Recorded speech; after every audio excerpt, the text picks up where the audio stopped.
bells. ఓ, ఈ గోరింక ఎంత ముద్దుగా ఉంది. తన కళ్ళు కూడా ఇంకా తెరవలేదు. అవును, ఎలా అనిపిస్తుందంటే ఇది ఇప్పుడే పుట్టినట్టు అనిపిస్తుంది. కానీ వాళ్ళ అమ్మ ఎక్కడుంది? పింక్ ఫారెస్ట్ అడవిలో చలికాలం మొదలయింది.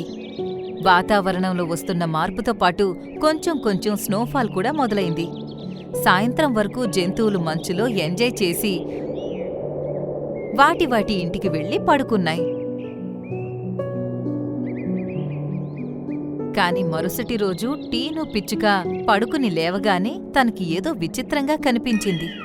అరే, నేనున్న చెట్టు ఒక్క రాత్రిలోనే ఎందుకింత బలహీనంగా అయిపోయింది? దీని ఆకులు రాలే విధానం చూస్తుంటే శరతృతు వచ్చిందేమో అనిపిస్తుంది. అప్పుడే ఎదురుగా ఉన్న చెట్టుపై నుండి సోను పావురం ఇలా అంది. అయ్యో దేవుడా, నా చెట్టేంటి ఇలా ఖాళీ అయిపోయింది? నా గూడు కూడా మంచుతో నిండిపోయింది. అవి రెండూ చుట్టుపక్కల తిరగడానికి వెడితే అడవి అంతా ఇదే పరిస్థితి కనిపించింది. అన్ని చెట్ల ఆకులు రాలిపోయాయి. అలాగే పక్షులన్నింటికీ కష్టాలు వచ్చాయి. అంతేకాదు, ఆకులన్నీ నేలమీద రాలడంతో ఇప్పుడు జంతువులకి కూడా సమస్య మొదలైంది. జంతువులన్నీ ఒకచోటికి చేరి చర్చించుకోవడం మొదలుపెట్టాయి. చెట్టుకున్న ఆకులు రాలడం వల్ల నేరుగా మంచు మన గూడులో వచ్చి పడుతుంది. చలికాలం అంతా మనం ఇలా ఎలా గడుపుతాము? నిజంగా చలికాలంలో శరదృతువు రావడం చాలా ఇబ్బందికరంగా ఉంటుంది. అదే సమయంలో అవన్నీ చూశాయి. నదిలో ఏదో కొట్టుకొస్తున్నట్టుగా కనిపించింది. అదేంటి? నక్క మాట విని అన్నీ నది ఒడ్డుకు చేరుకున్నాయి. అక్కడ వాటికి ఒక గూడు కనిపించింది. అందులో అప్పుడే పుట్టిన ఒక చిన్న గోరింక పడుకుని ఉంది. మోంటూ కోతి ఆ గూటిని తీసుకొచ్చి చెట్టు కింద పెట్టింది. అన్నీ దాన్నే చూస్తూ ఉన్నాయి. ఓ, ఈ గోరింక ఎంత ముద్దుగా ఉంది. తన కళ్ళు కూడా ఇంకా తెరవలేదు. అవును, ఎలా అనిపిస్తుందంటే ఇది ఇప్పుడే పుట్టినట్టు అనిపిస్తుంది. కానీ వాళ్ళ అమ్మ ఎక్కడుంది? దీని ముక్కు బంగారంలా మెరుస్తుందేంటి? ఇటువంటి ముక్కు నేనిప్పటి వరకు ఎవ్వరికీ కూడా చూడలేదు. జంతువులన్నింటికీ గోరింక గురించి కంగారు మొదలైంది. పక్షులన్నీ మంచు నుండి తప్పించుకోవడానికి అవన్నీ తమ గూటిని గుహ లోపలే కట్టుకున్నాయి. అందుకే ఆ పక్షి గూటిని కూడా అవన్నీ తీసుకెళ్లి నక్క గుహ లోపలే పెట్టాయి. అదే గుహ లోపల పావురం ఇంకా టీను కూడా గూడు కట్టుకున్నాయి. అవి ఆ పక్షిని జాగ్రత్తగా చూసుకుంటున్నాయి. మరుసటి రోజు తను కళ్ళు తెరిచి అన్నింటినీ వింతగా చూస్తుంది. ఓ, ఇది ఎంత ముద్దుగా ఉందో. మనం దీనికి ఏం పేరు పెడదాము? అవును, మనమే తనకి పేరు పెడదాము. చింకీ అనే పేరు ఎలా ఉంటుంది? అవును చింకీ, పేరు బాగుంది. కొద్ది రోజుల్లో చింకీ మాట్లాడడం ఇంకా ఎగరడం నేర్చుకుంది. చింకీ, ఒకవేళ మా అడవిలో చెట్లు మంచిగా ఉంటే మేం నీకు ఒక కొత్త గూడు కట్టించేవాళ్ళము. లేదు నక్క పిన్ని, మీరందరూ నన్ను చాలా బాగా చూసుకుంటున్నారు. నాకదే చాలు. మా అమ్మ లేని లోటు మీరు నాకు తెలియనివ్వడం లేదు. అప్పుడే ఒక వుడ్ పీకర్ చెట్టుని తన ముక్కుతో కొట్టడం చింకీ చూసింది. అరే, మీరేం చేస్తున్నారు? ఇలా చేయడం చాలా సరదాగా ఉంటుంది చింకీ. కావాలంటే నువ్వు కూడా చేసి చూడు. తన మాట విని చింకీ కూడా చెట్టు పైకెక్కి ముక్కుతో కొట్టడం మొదలుపెట్టింది. తను ముక్కుతో కొట్టగానే ఆ చెట్టు మెరవడం మొదలయ్యింది. అలాగే ఆ చెట్టు కూడా పచ్చగా మారింది. అరే, ఏంటి ఈ వింత? అది చూసి అన్నీ ఆశ్చర్యపోయాయి. అప్పుడు నక్క ఇలా అంది. చూస్తుంటే చింకీ ముక్కు మాయావిలా ఉన్నట్టుంది. మీరేం మాట్లాడుతున్నారు? నాకేం అర్థం కావడం లేదు. చింకీ, నీ ముక్కులో మ్యాజిక్ ఉంది. దాంతో ముట్టుకోగానే ఎండిపోయిన చెట్లు తిరిగి మళ్ళీ పచ్చగా మారుతున్నాయి. నాకు సంతోషంగా ఉంది, నేను మీకు సహాయపడగలుగుతున్నందుకు.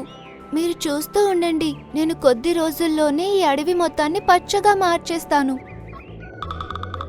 చింకీ ఎంతో శ్రద్ధతో తన పని మొదలుపెట్టింది. కాని అడవి చాలా పెద్దది. తను ఒక్కొక్కటిగా చెట్లను తన ముక్కుతో పొడిచి చెట్లని పచ్చగా చేస్తూ ఉంది. దాదాపు 14 రోజుల్లో ఆ అడవి మొత్తం ముందులాగా పచ్చదనంతో నిండిపోయింది.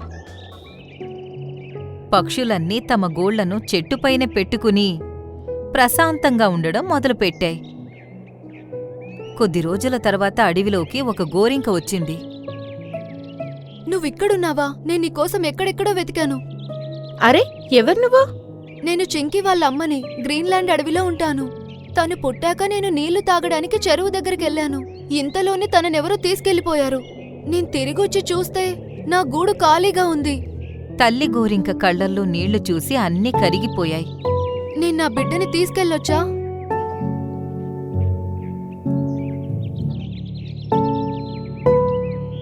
నేనెక్కడికే వెళ్ళను. నాన్న చింకి, తను మీ అమ్మ. నువ్వేం కంగారు పడకు. రోజు మాలో ఎవరో ఒకరు నిన్ను చూడ్డానికి వస్తూ ఉంటారు. కాని మీ అమ్మని ఇంకా నీ నుండి దూరం పెట్టకు.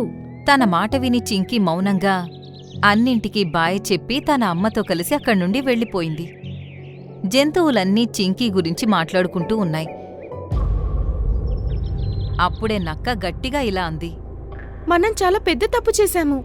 ఏమైంది? ఏం తప్పు చేశాము? గోరింక చెప్పిన దాని ప్రకారం ఎవరో చింకీని గూటి నుండి తీసుకెళ్లారు. కానీ మనకు చింకీ గూటితో పాటు దొరికింది. మరి తన మాట నిజమెలా అవుతుంది? తన మాట విని జంతువులన్నింటికీ కంగారు మొదలైంది. వాటిలో అవే చర్చించుకుని నక్క, జింక ఇంకా మోంటూ కోతి గ్రీన్లాండ్ అడవికి బయలుదేరాయి.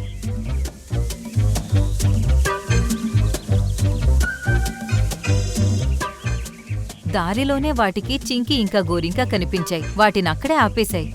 ఆగండి. అరే, మీరు ఎందుకు మా వెనకాలే వస్తున్నారు? నువ్వు చింకి కన్న తల్లివి కాదని మాకు తెలిసింది. ఇప్పుడు నిజం చెప్పు, నువ్వెవరు? ఇంకా చింకీని ఎక్కడికి తీసుకెళ్తున్నావు నువ్వు? మా గ్రీన్లాండ్ అడవిలో కొన్ని సంవత్సరాలుగా పక్షుల్ని ఒక రాబందు పాలిస్తున్నాడు. తను మా మీద దౌర్జన్యాలు చేస్తాడు. మేమింక వాటిని భరించక తప్పదు. మా అడవిలో ఒక ముసలి గుడ్లగూబ తాత కూడా ఉండేవాడు. చనిపోయే ముందు ఆయన జాతకం కూడా చెప్పాడు. కొద్ది రోజుల తర్వాత మా అడవిలో ఒక బంగారు ముక్కున్న గోరింక పుడుతుందని. తనే ఆ రాబందుని చంపి తన నుండి మాకు విముక్తిని కల్పిస్తుంది. కానీ ఈ విషయం ఎలా తెలిసిందో కానీ ఆ రాబందుకు తెలిసింది. తను చిన్నపిల్లల మీద కన్నేసుంచడం మొదలు పెట్టాడు. పిల్ల పుట్టిన వెంటనే తనని చంపేద్దామనుకున్నాడు. అందుకే చింకి పుట్టిన వెంటనే వాళ్ళ అమ్మ గూటితో సహా తనని నీళ్ళల్లో వదిలేసింది. అప్పట్నుండి ఆ రాబందు చింకి వాళ్ళ అమ్మని బంధించుంచాడు. ఇంకా మా అమ్మని కూడా బంధించి నన్ను చింకిని వెతికి తీసుకొని రమ్మని చెప్పాడు. నా దగ్గర ఇంకో మార్గం లేదు. అందుకే నేను చింకి వాళ్ళ అమ్మలా నటించి తనని తీసుకొనొచ్చాను. తన మాటలు విని అన్నింటికీ ఆశ్చర్యం వేసింది. నక్క ఏదో ఆలోచనలో పడింది. కాసేపటి తర్వాత తను ఆ గోరింకను తీసుకుని రాబందు దగ్గరకు చేరుకుంది. రాబందు మహారాజా, నేను చింకిని తీసుకొచ్చాను.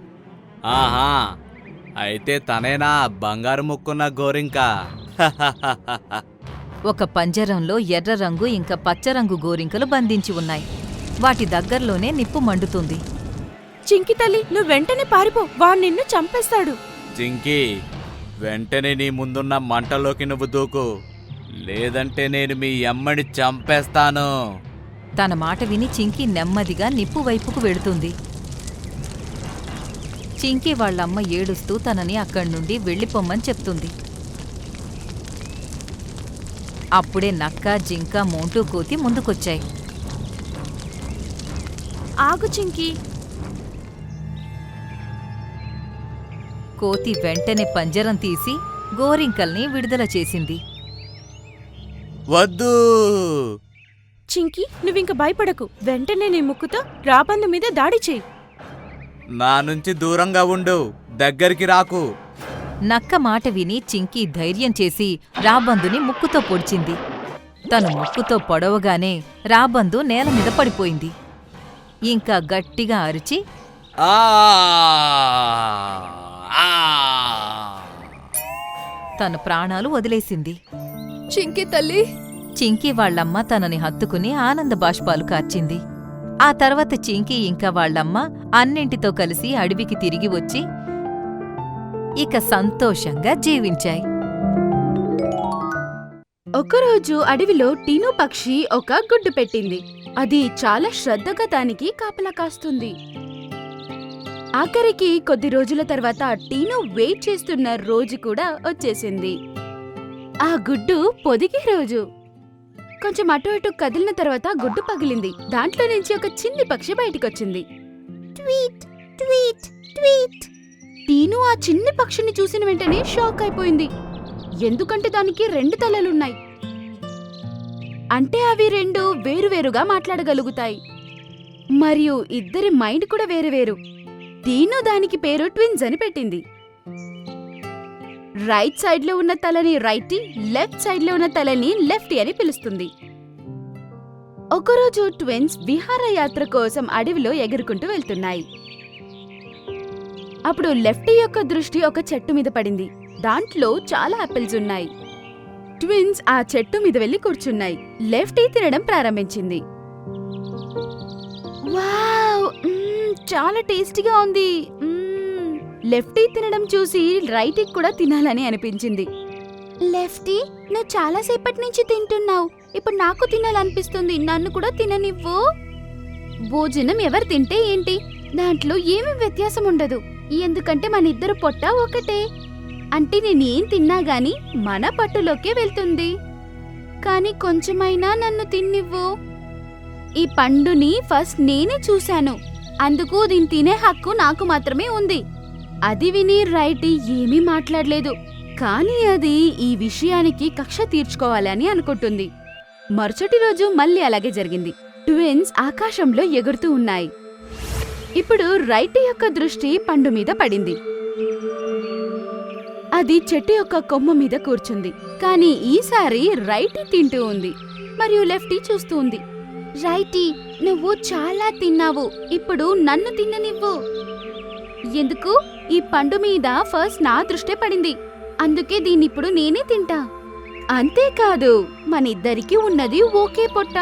నేనిప్పుడు తిన్నా గాని అది వెళ్లే చోటేమో మనిద్దరు పొట్టే కదా. ఇలాగా అవి ఒక్కటే అయినప్పటికీ వాటి భావనలు వేరువేరు ఉన్నాయి. టీనుకి ఈ విషయం తెలిసిన వెంటనే అది ఒక ప్లాన్ వేస్తుంది. మరుసటి రోజు ట్విన్స్ తో ఇలా అనింది. ట్విన్స్, ఇప్పుడు మీరు పెద్దవాళ్ళయ్యారు. పెద్దవాళ్ళయ్యాక ఒక టేస్టీ ఫ్రూట్ తినడానికి ఒక అవకాశం దొరుకుతుంది. ఇప్పుడు మీరు ఆ ఫ్రూట్ తినే టైం వచ్చేసింది. సరే అమ్మా, అయితే నువ్వు అది తీసుకొచ్చి మాకివ్వు, మేము దాన్ని తింటాము. అవునమ్మా, నాకు తినాలనిపిస్తుంది. ప్లీజ్ చెప్తావా? మీరు ఇక్కడి నుంచి నార్త్ వైపు ఎగిరి వెళ్ళండి. ఒక చిన్న చెరువు దాటి వెళ్ళాక మీకు లెఫ్ట్ సైడ్ లో ఒక చెట్టు కనపడుతుంది. ఆ చెట్టులో బ్లూ కలర్ లో ఒక పండు ఉంటుంది. మీరు తినాల్సిన పండు అదే. అది విని లెఫ్టీ సంతోషపడి ఇలా అంటుంది. అది లెఫ్ట్ సైడ్ వస్తుంది. దానికి అర్థం ఏంటంటే నా దృష్టి ఫస్ట్ దాని మీద పడుతుంది. అది విని రైటీ బాధపడుతుంది, కానీ ఏమీ మాట్లాడలేదు. తర్వాత ట్విన్స్ నార్త్ వైపు ఎగురుకుంటూ వెళ్ళాయి. చాలాసేపు అయ్యాక టీను పక్షి చెప్పిన ఆ చెట్టు వాటికి కనపడింది. లెఫ్ట్ సైడ్ లో ఉన్నందువల్ల లెఫ్టీ యొక్క దృష్టి ఫస్ట్ ఆ చెట్టు మీద పడింది. అందుకు అది తినడం ప్రారంభించింది. అరే వా, ఇది ఎంత టేస్టీగా ఉందో, తింటుంటే మజా వస్తుంది. అది విని రైటీ ఏం చెప్పలేదు. అది ఏమైనా చెప్పినా గాని లెఫ్టీ తనకి ఏమీ ఇవ్వదు అని. లెఫ్టీ సంతోషంగా తింటూ ఉంది మరియు రైటీ ఇలా అనింది. చాలు ఆపు, ఇంకా ఎంత తింటావు? పొట్ట నిండింది కదా. అర్థమవుతుంది, కానీ ఏం చేయాలి? ఇది చాలా టేస్టీగా ఉంది, నేను ఆపలేకపోతున్నా. 2 మూతులున్నాయి కానీ పొట్ట ఒకటే, అందువల్ల లెఫ్టీ కూడా చాలా తినలేకపోయింది. మరియు ట్విన్స్ వాటి గూడు వైపు ఎగురుకుంటూ వెళ్ళాయి. ట్విన్స్, ఆ పండు ఎలా ఉంది? చాలా టేస్టీగా ఉంది కదా. అవునమ్మా, చాలా బాగుంది, చాలా టేస్టీగా ఉంది. కానీ ఇది నన్ను కొంచెం కూడా తిననివ్వలేదు. లెఫ్టీ, నువ్వెందుకలా చేశావు? అమ్మా, ఆ చెట్టు లెఫ్ట్ సైడ్ లో ఉంది, అందుకే నా దృష్టి దాని మీద ఫస్ట్ పడింది. దాన్ని తినే హక్కు నాకు మాత్రమే ఉంది, అందుకే తిననివ్వలేదు. టైం వస్తే నీకు అంతా తెలుస్తుంది. కాసేపయ్యాక లెఫ్టీ యొక్క గొంతు నొప్పి స్టార్ట్ అవుతుంది. రాత్రి అవుతూ అవుతూ దాని గొంతు ఇంకా చాలా నొప్పెడుతూ ఉంటుంది. ఇప్పుడు అది మాట్లాడలేకపోతుంది. అమ్మా, ఉదయం నుండి నా గొంతు నొప్పెడుతుంది. ఆ పండు తిన్నప్పటి నుండి. అంటే నువ్వు ఆ పండు ఎక్కువ తిన్నట్టున్నావు, అందుకే నీకు ఇలా అవుతుంది. అయితే అమ్మా, ఇప్పుడు ఏం చేయాలి? నా గొంతు నొప్పి ఎలా నయమవుతుంది? మీరు మళ్ళీ ఆ వైపే వెళ్ళాలి. ఆ బ్లూ కలర్ పండు ఉన్న చెట్టుని దాటి వెళ్ళాక అక్కడ రైట్ సైడ్ లో ఒక చెట్టు కనపడుతుంది.